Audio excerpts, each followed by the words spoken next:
kitabu de babu 17 dambugal sappo e jeɗɗaɓal fi tatawwi'il mutlaq hino yewta en fi naafilo waɗango volonté naafilo hedditingo ngon immetengo tun waɗe bi maana. rawa ahlu sunan hino filli yimɓe sunna ɓen anna nabiya no nelaɗo Allah sallallahu alaihi wasallam su'ila landama ayyu salati ko honɗum e julɗe ɗen afdalu ɓuri moƴƴude ba'dal maktubati ɓawo julɗe farilla ɗen feƴƴi. qala nelaɗo maki as-salatu ko immagol juula fi jawfi layli ka nder tumbere jemma. wa qala sallallahu alaihi wasallam nelaɗo maki inna fil layli ande hino e nder jemma on sa'atun sa'i la yuwafiqu hawrondirta e makko abdun jiyaɗo muslimun harade ko julɗo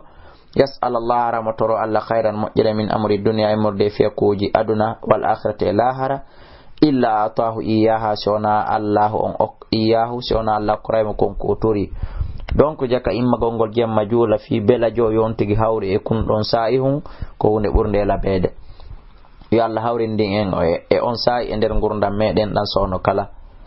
wa qala sallallahu alaihi wasallam nelaɗo maki kadi wa alaykum hino fawi on bi qiyamil layl waɗugol juulugol jemma fa innahu no juulugol jemma da'bu salihina ko ɗum wonno nediji yimɓe moƴƴuɓe gablakum aditiɓe on ɓe wa huwa ɗum kadi qurbatun ko ɓattinay ɗum on ila rabbikum faade ka jommo wa mukaffiratun ko hoɓɓitay ɗum itta kadi lissayi'ati wonande bakkatuji mum ɗin wa man hatun ko montay ɗum kadi anil ithmi gayi bakkatuji ɗin rawahul hakim. e kadi wa qad madaha Allahu gomɗi Allah on manti alqa'imina ɓen immotoɓe daro min allayli jemma juula qala ta'ala Allah dal innahum ayiɓen wona mere weldindinilan e maɓɓe wona mere okkiɓe aljanna ko sabu kanuɓe laatike gabla dalika ko adi ɗum bimana ko adi ɓe mayde musinin hari koɓe moƴƴinɓe golle kanuɓe laatike galila hino fanɗi min allal immorde jemma ma yahjauna konko ɓe ɗanoto wa bil ashari kadi bimbi law hum ataway kamɓe estahfiruna hiɓe insino noko go o daali tata jaafa ay ɓen wona mere waɗi ɓe heeɓi o aljanna mo ɓe heeɓi ɗo sabu har hino woɗɗitino junubum becce maɓɓe danil madaji gay ko wiyete kombaldi walagol yedo ona heɓe rewayno tun rabbam jo maɓɓe khawfan wa tama'an ka kulol e ka tama'u fa mimma razaqnahum yoga ko mi arsiɓe kon yunfiquna e ɓe tasadaka fala ta'lamu anda nafsun wonki ma ukhfiya lahum konko suuɗaniɓe min qurrati ayunin immorde weltare gite jazaan ko ɗum woni ko jodde bima kanu sabu ko ɓe laati kon ya'malun. wannu susu daƴƴe ɗen bimana wa legoy dalilaji ɗi legoy e fi dhalika e fi ɗum kathiratun hino ɗuuɗi tadullu hino tindina ala fadli qiyami layli e ɓural ko woni kon e daragol jemma juula. fattatawwu waɗugol nafila almutlaqu welliti ɗon afdaluhu ko ɓuri ɗum ɗon moƴƴude wo qiyamul layli ko waɗugol ngol qiyamul layli daragol jemma juula li annahu sabu ko ɗum ɗon abulaha ɓurata hewtinde neɗɗo on ko ɗum ɗum ɓuri timmude fil israr fi suuɗagol ngol wagorabu ko ɗum kadi ɓurata ɓattinde neɗɗon ilal ikhlas faade laɓɓinalngol Allah dewal ngal wali annahu e sabu ɗum ɗon kadi waqtun ko sa'i ghaflatu nas mo yimɓe ɓen welsindi fi muɗum annon a yimmike e dewal fewndo ka fo welsindi ma boy walima fi e sabu kon e muɗum min ithari ta'a ɓurnugol ɗoftagol Allah ngol ala nawmi e dow ɗoyngol ngol holli ko ɗoftiɗa Allah kon hino apesi ɗoyngol ngol warra hata e fawtagol ngol wa istabu hino yiɗa attanafulu nafugol bisolati julde nden fi jami'il wa istabu no yiɗa attanafulu nafirgol bisolati julugol fi jami'il awqati e denda nangal waqutuji ɗin hiɗa yanana nafirgol julde ghayra awqatin naiso na waqutuji haɗaɗi juulegol ɗin hiɗen andi ɗin ko ɗi tati kala famɗo ɗi amo famal ɗi fi wata tan o ñaamo pandi o nodda en ka numéro téléphone 63 60 53 09 numéro ji ɗin fo maɗum resoji ɗin fo alegoy ko numéro ɗon ko code ɗon ko sansidirton. wa salatu layli julɗe jemma ɗen aftal ko ɗen ɓuri moƴƴere min salati nardi julɗe ñalormaje ɗe lima sabaga sabu dalil feƴƴuɗo ɓaawo. wa afdalu salati layl ko ɓuri moƴƴude e julɗe jemmaje ɗen kadi fop as-salatu ko julde nde andanɗa hoorema juulande fi sulusil layl kata taɓal jemma bi mana à partir de 2h30 e bada nisfihi ɓaawo feccere jemma on feƴƴi lima fi sahih sabkon kon ka Bukhari marfu'an hadithon ko bantado ahabbu salat ko ɓurayi ɗede julɗe ɗen fo ilallah salatu dawuda ko julde annabi dawuda nden sabu kana o laati kenamo ɗanoto no nisfa layli feccere jemma on waya ɓuumo o immo sulusaw tataɓal jemma on waya namo o yilto ɗanitoyo kadi sulusaw jeegabal jemma on mi mana hakkunde 5 heures ɗon e kasubaka o ɗanto ɗum ɗon fa kana o laato yarihu nafsahu tawa o fowtini wonki makko kimbi nawmi awwala layl sabu ɗanagol ka arande jemma on summa yaqumu refti o immo fil waqti ka waqtu alladhi on yunada Allahu mo Allah subhanahu wa ta'ala on noddata fihi e nder muɗum fa yaqulu o dala hal mi sa'ilin eske nodi toɗo fa awtihi su'ulaw mi okkoramo landal ko landi kon toral ko tori kon ثم ينام رفتي ودانو بقية الليل كو هدتي كو جمع في السدس الأخير كا جيغا بالسكتورا ليأخذ راحته fiyo yahu o jetto ya place makkon o walo o foto fiyo jetto fowtare makkon den fowtorde makkon den hatta astaqbila ha fewtita salatu fajiri julde subaka den harata o wawa immade bi nashatin wondude softere awa hada huwa al afdal ko dum doni ko buri mojjude wa illa sonatun si wona dum fallaylu jemman kullu o fop makko mahallul qiyam ko place ko nokku kadarete jule ko ni tun sabu dipijida holli ko sakkitorde jemman buri mojjude qala al imam ahmad rahimahullah o do imam jamaki qiyamul layli daragol jemma jula min al maghrib ka futuro ila tulul fajr ka fajiri feri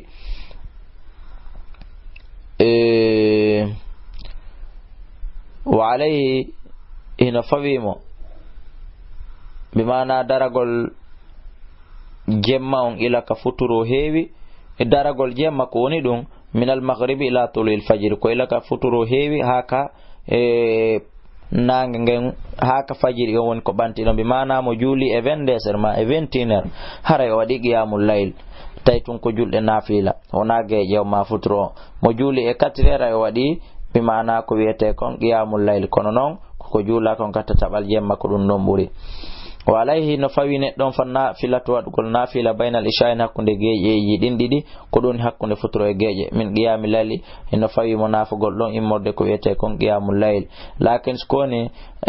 ta'khirul qiyam ko nettingol dara gongol ila akhiril layl haka sakkitorde jemma afdal ko dum buri mojude kama sabaga wono fi'irno qala ta'ala alla dali inna nashi'atal layli ande deyno tumbere jemma on hiya ko don ashaddu burata tidude wato an hawrundinal wa ko wamo ko dum kade burata nyibinde gilan kongol foti ko windowo foti ko jango foti ko kalkilowo kaka tumbere jemma ko don haqqile den burata dejude kala subhanahu wa ta'ala ko dali dum kanko yetti garanti dum wan nashi'a mi mana softu gongol hiya ko ni dum al qiyam ko daragol ba'da nawmi bawo do gongol watta hajjudu e immagol wada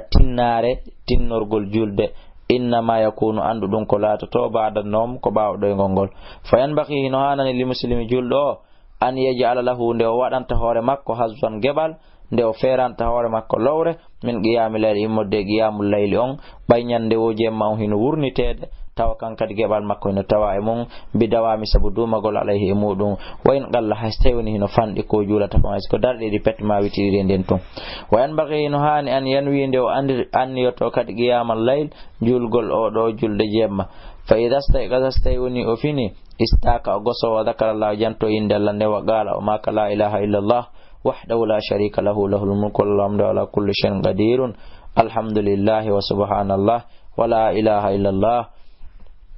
wallahu akbar wala hawla wala quwwata illa billah no labayo wadi do ko dum woni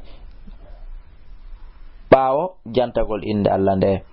wa yuqalu wi'amaka wa yaqulu yilto yakadi alhamdulillah mi yetti alladhi wa ahyani wurnuto do lambada ma amatani bawo warila wayle ko faade ka makka no shuru woni saki tangal woni immi tangal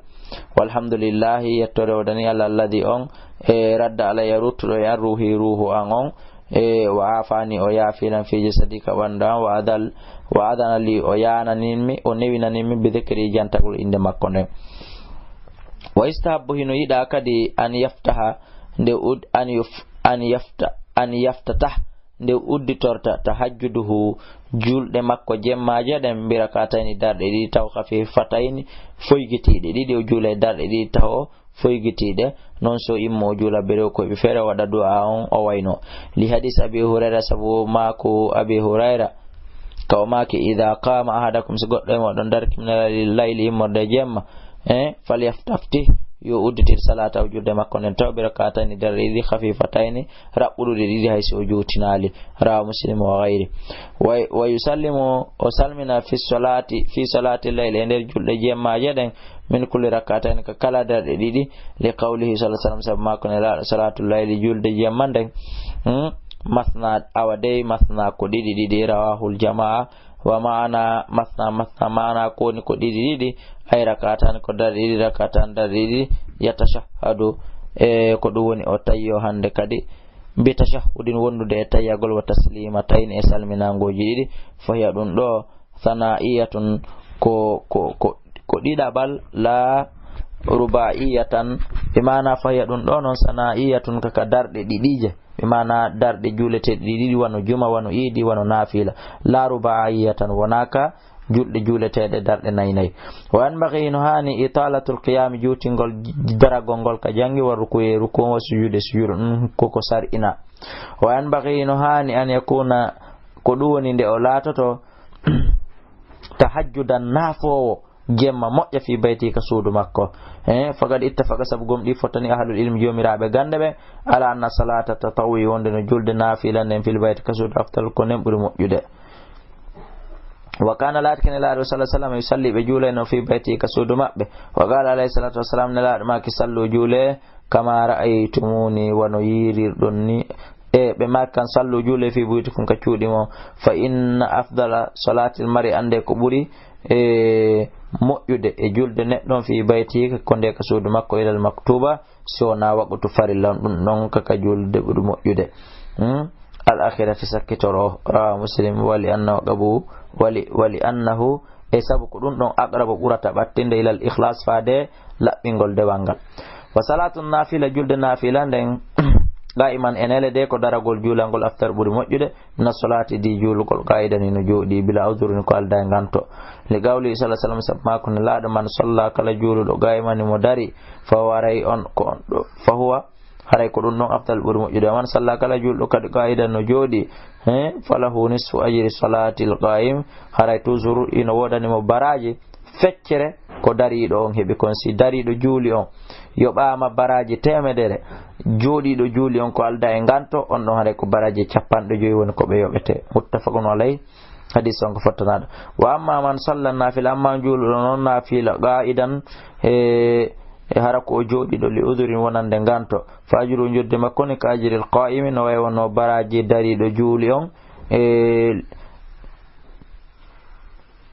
si tawi woni on tigi ko ganto bi ma'ana juɗɗinimo wona teware wona welsidare wona loyre iman ko ganto wata darade sabu jokkugol ma nawnugol ma goɗɗum ngo haray fa ajuru jodde makko ni kajiri gaymino fota e joddi dariɗo par ce que andama oɗo kadi ko haɗi o daro ko angal mbawdi wona anniye on oɗa ɓuuri mo ligalu sallallahu alaihi wasallam sabma ko ne laaɗo ida maradal abdu so tawi woni neɗɗo on o nawni jiyaɗo on nawni aw safara ma a voyage kataba lahu min al amali kutiba lahu windantemo min al amali immorde golle ɗen ma kana konko laati yamaluhu himo gollayno ɗum wawata kanko sayun ko selluɗo mo qimun ñiɓuɗo bi mana si tawi woni neɗɗo julɗo on nawni ma o voyasi ɓayɗi ɗo ɗiɗi hiɗen andi ko sakkotuɗi goɗɗo e waɗugol piiji ɗi o wuuyi waɗude ɗin fof muɗum ɗi boniraymo kono ma dama ko ganto waɗi si o acciti korka kamma ɗum julde naafilaji ɗin haray fo yimɓe Allah ko moƴƴo windante mo immorde golle kala ko duwano gollude kutiba lahu windante mo minal amali immorde e golle ɗe o golli ɗen minal amali immorde e golle ma kana ɗen ɗe o laatino yamaluhu himo gollayno ɗum wawata kanko sayno ko selluɗo mo qimun ñimude mana kala ko duwano gollude e nder nden yontere nde o nawni ɗon ko embere ko wowno rewde Allah kon e nder ɗum ɗon ma embere ko wowno rewde Allah kon e nder on voyage mo voyage ɗon haray o moƴƴi o windante embere baraji ko ɗum ɗon heɓoto ɗon kon fi kala le o gollali wa jawazu tatawwi dagagol waɗugol naafila on jalisan hino jooɗi mal qudrati wondude e taganegol alal qiyami e dow daragol ngol mujuma on alay ɗum kadi no fottana miɗo wawi darade kono ɓay ɗum ɗo ko sunna mi tew pas mi jooɗo ko alda e ganto ɗum no fottana bi mana miɗo wawi wadde ɗum hino daganilan ko woni toon haray ko feccere ko dari ɗon heɓata kon haray ko ɗum ɗon on tigi hendoto feccere mum kanko wa yahtamu o timminira salata o julde makko jemmare nden bil witri nde witirire nde darde wotere nde anduɗen fagad kana gom ilata nabi sallallahu alaihi wasallam yajaluhu mo waɗano akhira salati sakkitorde julde mabɓe nden billeli jemma witiran fuujunde en jangino ɗum ka darsuji ɓawuɗi wa amara bi dhalika ɓe yamiri ɗum ɗo fi hadisin e hadiseje kathira tan ɗuɗuɗe wa man fatahu kala on mo perdiri ɗum witiri on kala on mo perdiɗi ɗum tahajjuduhu immagol makko jemma juula nafangol minalal immorde jemma istahabbala warano iɗanamo qada'uhu yoɓutugol ɗum so tawi woni no yoɓite qabla zuhuri ko adi e fana on hewde li hadis wonande hadis kanelaɗo make man nama kala ɗaniɗo min hisbihi immorde e hijibe mo wowno jangude o minalal immorde jemma foti ko yo jangumo o juulira foti ko fontugol to janga aw an shay'in ma ga'i pi hundo kun minhu immorde jangin quran ko wono kon wadde jemma haray ella ala faqra'ahu ma bayna salati al-fajr faqra'ahu haray ko yo on tigi jangu kon ko jangude don siko julde ko yo julu ko wono julde don kon siko kar men ko ɗum na siko julde nden ton ko fanda fi bay kalima on no ardi wono julɗo est ce que en fami haray man fataw kala o mo fatori ɗum tahajjuduhu tinnare makko nde wowi wadde nde mina layli immorde jemma istahabba lawno nama qada'uhu yoɓugol ɗum qabla zuri ko adi fana on li hadis sabu hadis kanelaɗo make man nama kala ɗaniɗo an hisbi ga hisbi mo wowi wadde o mina layli jemma aw an shay'in ma kala hunde minhu immorde e jemma on faqarahu ko yo jangu ɗum ma bayna salati al-fajr wa salati zuhur hakkunde julde subaka nden e julde fana on yo yoɓutu ɗon kutiba lahu haray ko ɗum woni windantemo baraji ka annama qara'ahu a sikkay o janguno ɗum min layli immorde jemma ka wowa jangede ɗon haray so tawi woni jangin on jiiɓodiri ɗon seeɗa on yaafoto yande ko gongure nde woni ko wippilan ko ɗon komi arti ɗon saabu jemma on to wi fewndo ɗo ayyuhal muslim ko ayyo julɗo wonɗo jentade o tafsir yandi laata haram wata ɗaw nafsaka wonki maki minal masharika immorde e kafidegol fi qiyamil layl e o waɗugol qiyamul layli jemma ɗo juula qiyamul layl ko fandi ɗen ɗo kon wona waɗugol qiyamul layli on ka sappo sakkitoro sumayde ko qiyamul layli waɗeteɗo jemma be jemma ni ko on qiyamul layli ni ko fanda ɗo walaw bi shay'in haysi ko seeɗani haysi ko darɗe jeewi haysi ko darɗe tati haysi ko darde wotere walaw bi shay'in qalin haysi tawini ko pihum fanɗu kun tadawama alayhi kum wawata dumade mum litanala fiya heɓu min thawabil qa'imin immorde e baraji ko ɓeɗo darotoɓe almustaghfirina insinotoɓe bil ashari bimbi e kekiɗe wa rubama yadfa'u bika no heewi ko duñirte sabu ma alqalil pihum fanɗu kun ilal kathiri faade e hunde jande nde bimana wa rubama heewi yadfa'u bika ko duñirte sabu maɗa alqalila